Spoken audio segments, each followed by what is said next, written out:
All right, number 3 of my Napoleon videos, and I think this is going to be the last one. And I kind of wanted to handle some frequently asked questions, things that just come up, disputes, controversies, however you want to call it. So, start off with the obvious one. Was Napoleon a little short guy? Is his personality or his actions partly explained by the fact that he's a short guy with a Napoleon complex? I mean, after all, it's named after him. Well, I'm going to start with the Napoleon complex. It's from psychology. It's this idea that, you know, short guys, they're aggressive and angry personalities. They feel inferior and looked down upon, and so they got something to prove. They got a chip on their shoulder. Well, they actually studied how much provocation does it take before a man loses his temper in terms of his height. You know, who loses their temper faster? Who's more likely to become aggressive? A short guy, an average guy, a tall guy? Who? Well, it turns out that short guys are less likely to lose their temper, and short guys are less likely to become aggressive. Does that mean there is no such thing as an aggressive, angry short man? Of course not. But you know, we're dealing with broad tendencies here, and in psychological research, they found that shorter guys are less likely to lose their temper and to become aggressive and violent. Why is that?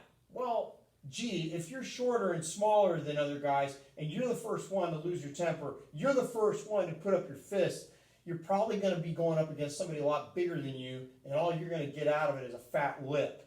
You know, short guys have to learn to use other strategies than their fists. So it turns out the whole idea of a Napoleon complex has been cast into doubt by psychological research.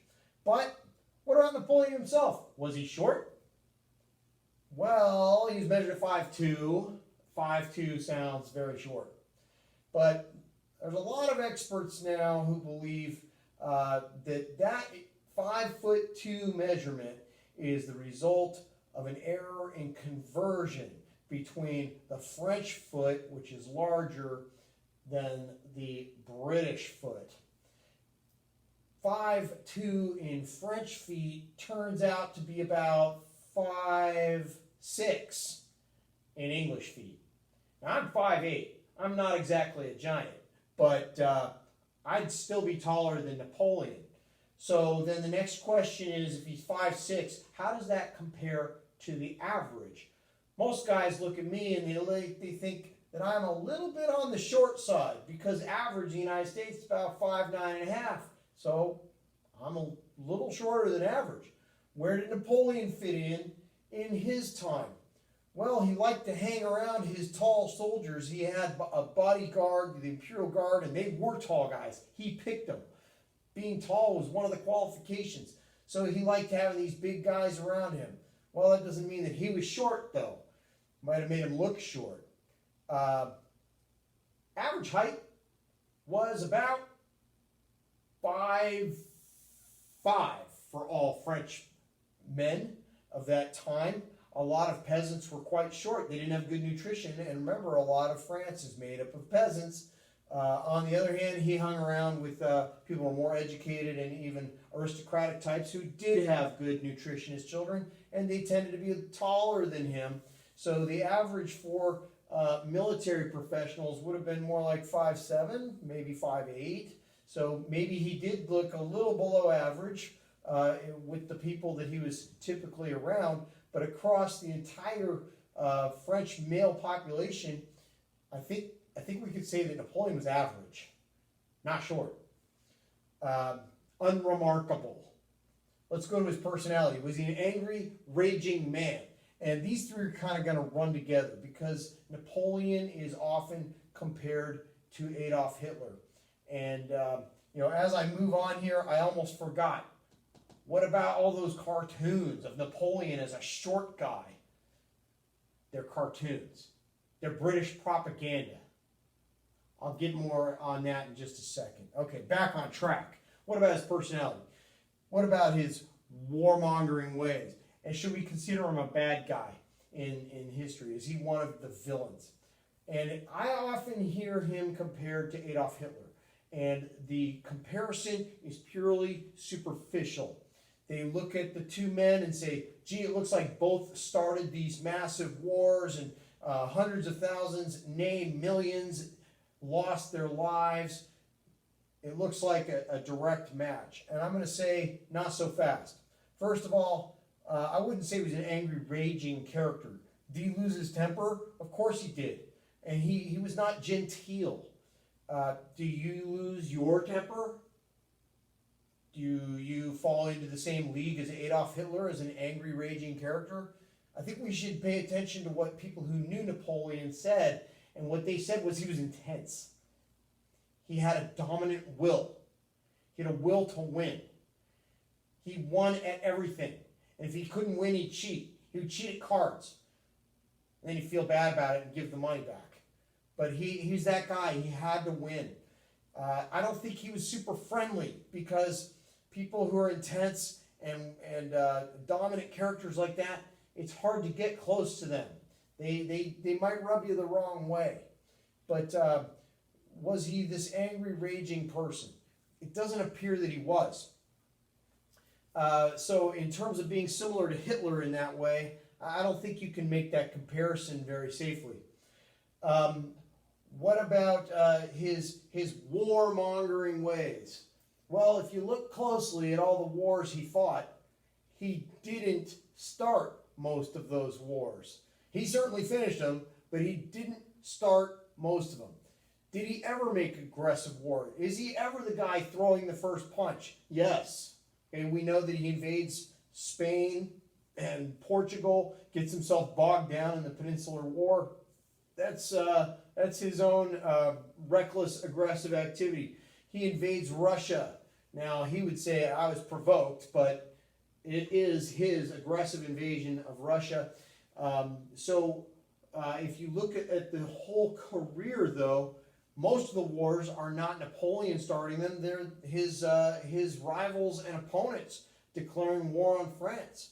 And who is it that just won't quit? Who is it that will not make peace?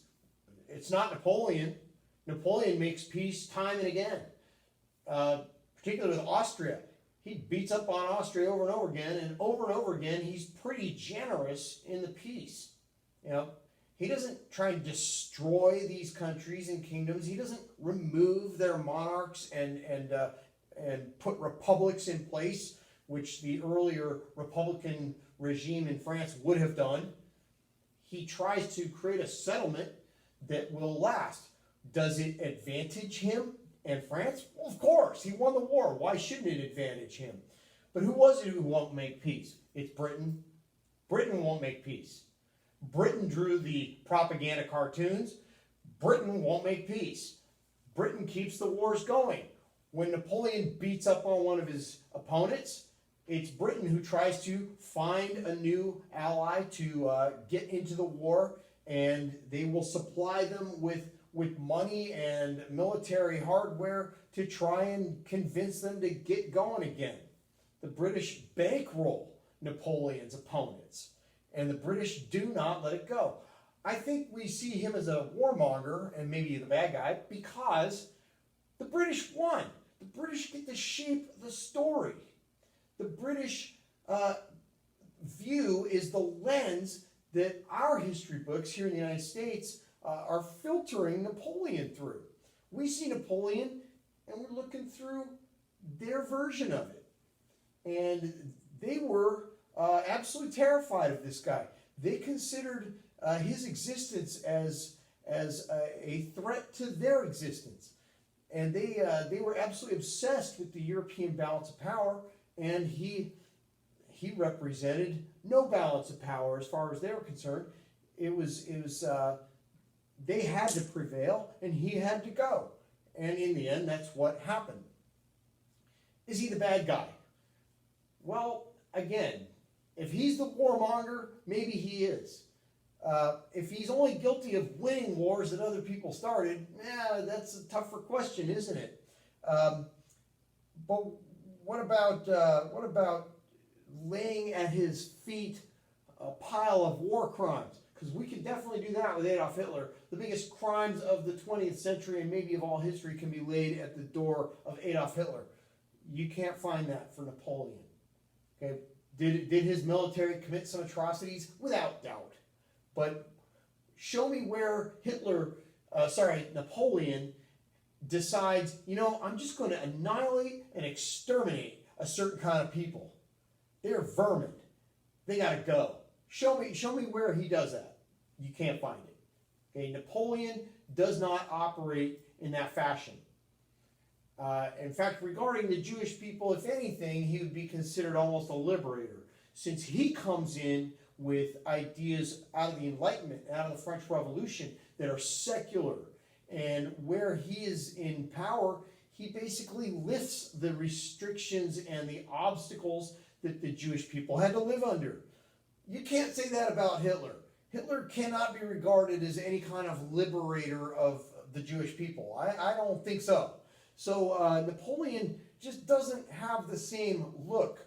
And again, in terms of being a warmonger and a bad guy, from the moment Hitler decides on a political career, he decides on war. And it's not just going to be a limited war to achieve limited gains. He's going to wage war to utter destruction. He intends to wipe out his enemies and exterminate them. That's not a good picture of Napoleon's warfare. Again, wars are made sometimes by him, but peace is established. If anything, we see a pattern of him trying to establish some sort of permanent settlement that advantages France. I'm not going to fault him for trying to advantage the country that he rules over. But we do not see Napoleon trying to destroy regimes or partition countries right off the map, as had happened to Poland in the years leading up to the French Revolution. You don't see this happening. So I don't think we can say that Napoleon is one of the bad guys of history. He leaves a legacy of law and order in France. I don't see it. So you know what? If you think, nah, I got some different views on this, I'd love to hear from you, and see you next time.